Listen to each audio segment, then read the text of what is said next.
Assalamualaikum warahmatullahi wabarakatuh. Dun sana ambo dimanapun berada, sore ko kita akan membahas tentang harta yang sebenarnya untuk kita. Nah, dulu waktu tua awak kocik-kocik dulu, orang tua awak, datuk-datuk awak, nenek-nenek awak berpesan ke awak kan. Apa pesannya? Nak, harta awak tu ada tiga. Ada tiga harta awak. Apa itu? Nan pertama harta nan lapuk. Nan kedua harta yang busuk. Ketiga harta untuk bisuk. Gua bahas yang pertama. Yang pertama harta nan lapuk. Apa harta nan lapuk tu? Kau disebut dia orang tua awak dulu. Apa nan awak pakai, apa nan awak gunakan, itu harta akan lapuk. Punya motor awak, punya oto awak, punya rumah godang awak, punya baju mantap awak, busana yang bagus, yang hebat, yang mahal, itu lapuk. Semakin lama awak pakai, itu barang semakin lapuk. Rumah yang awak tinggali, lapuknya besok. Oto yang awak kendarai akan lapuk. Itu harta nan pertama. Kedua, harta nan busuk. Apa nan harta nan busuk? Apa nan awak makan. Jadi dun sana sama hal apapun makanan awak, contoh apapun lomaknya makanan awak, lah masuk di mulut awak, itu sampai ke pawik, itu busuknya besok lah. Jadi kotoran, dibuang ke WC, dibuang ke jamban. Nah, itu harta nan busuk. Kemudian yang ketiga, harta nan untuk bisuk. Apa harta nan untuk bisuk tu?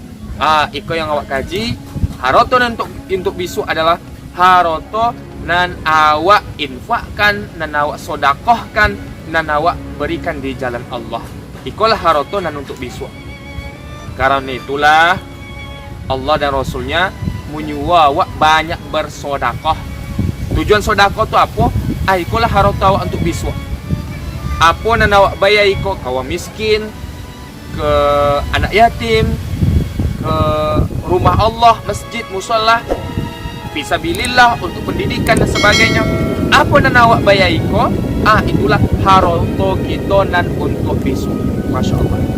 Karena itu ambo mengajak kepada dun sana mulai kini, mula awak banyak bersedekah, awak berinfak. Jangan nunggu kayu dulu. Ada orang bercakap besok dan berinfak, besok dan bersedekah, kalau lebih baik oleh Allah dan kayu. Lah kayu wayau-wayau dan besok boko dan bersedekah. Nah, tak boleh macam itu. Jadi sedekah itu, infak itu tak nunggu kayu, tapi ketika awak ada rezeki, awak baik langsung di jalan Allah. Di akhirat besok, harta itulah yang menjadi harta yang akan membawa awak ke surga Allah. Dan di dunia, di bumi Allah ini selagi awak masih hidup, Allah berkahi rezeki kita, Allah lapangkan hidup kita. Kenapa?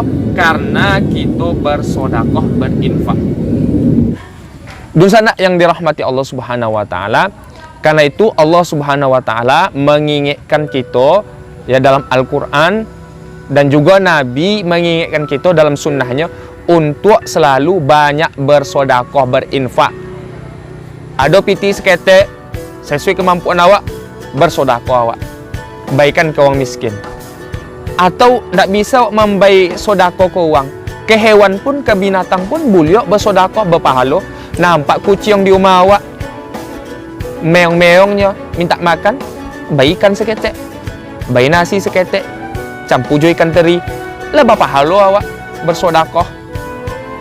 Nampak misalnya ada orang minta-minta datang ke rumah, wak bayinya 10.000, 20.000, jangan sabui, kau siapa datang minta-minta ke rumah kau? Pangicu kau ndak? Masalah ngicu ndak mengicunya, menipu ndak menipunya, itu urusannya jual Allah. Yang penting urusan awak bersedekah. Awak lah dapat pahala, walaupun misalnya yang minta-minta tu walau tentu miskin kan, tapi awak bayinya, awak lah mendapat pahala karena bersedekah di jalan Allah Subhanahu wa taala. Cuma iyo dan sana kalau awak nak bersedekah tu, berinfak tu, supaya masuk surga awak besok. Baiklah harta nan elok, harta yang ancak, yang berfaedah. Jan nan awak baik barang-barang buruk ke orang. Kau miskin misalnya nak bersedekah kain awak, lai kain yang lah buruk diboli tahun 2004 dulu lah cabik-cabik, itu baik-baik kau miskin. Iko ndak elok cuma kau bersedekah. Yang bersedekah kau, berinfak kau barang yang awak cintai. Beli baju baru awak 3 hari yang lalu sampai 1.000 go. Ada miskin misalnya ndak ada kainnya lah, payah duitnya. Wak baik pakaiannya bau boli tu yang sampai 1.000 tu, tu godang pahalanya. Lan tanalul birra hatta tunfiku mimma tuhibbun, kata Allah. Sekali-kali kalian tidak akan sampai kepada albir. Albir itu maknanya dalam tafsir Ibnu Katsir adalah surga. Jadi makna ayat iko, awak ndak akan sampai ke surga sebelum awak menginfakkan mimma tuhibbun, harta nan awak cintai. Jadi bersedekah, berinfak tu kata Al-Quran itu membayi barang yang awak cintai dan awak sukai, bukan barang yang buruk awak bayi ke uang. Karena itulah Allah menyindir dalam ayat yang lain surah Al-Baqarah. Apa kata Allah? Wala tayammamul khabisa minhu tunfikuna walastum bi'akhizihi illa an tuqmidu fih.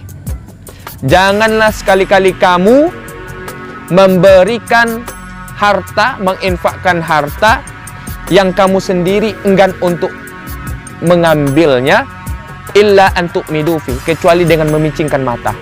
Jadi mau koswi ayat kodun sana, kata Allah, jangan sampai awak bersedekah, berinfak, membaikan harta ke uang barang yang ndak elok, awak ndak niole. Itu nan awak baik ke orang miskin, ke orang-orang yang membutuhkan. Nah, contoh itu ndak berkah di sisi Allah Subhanahu wa taala. Jadi baiklah bang nan elok, dan insya Allah bang nan elok tu membawa ke surga.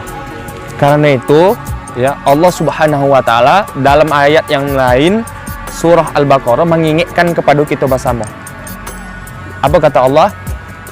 Wala tayammamul khabisa minhu tunfikuna walastum bi'akhidhihi illa an tuqmidu fih wa'lamu annallaha ghaniyyun hamid.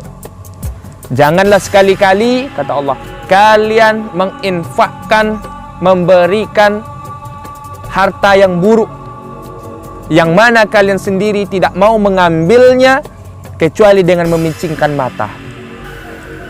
Wa'lamu, ketahuilah, kata Allah, annallaha ghaniyyun hamid. Allah maha kaya dan maha terpuji. Jadi dun sana nan dirahmati Allah, ayat itu mengingatkan kepada kita bersama bahwa dak boleh awak berinfak, bersedekah, mambai harta nan buak. Banyak dilakukan oleh umat Islam kini kan. Hari Jumat lewat kota infak di depannya. Ya, dia diambilnya piti yang apa yang diambilnya? Piti tuku 1.000, gambar pati murah, lah cabik-cabik, lah kuyak-kuyak, lah pakai salasiban, lah pakai lem nasi. Itu diambilnya, dimasukkan kota infak.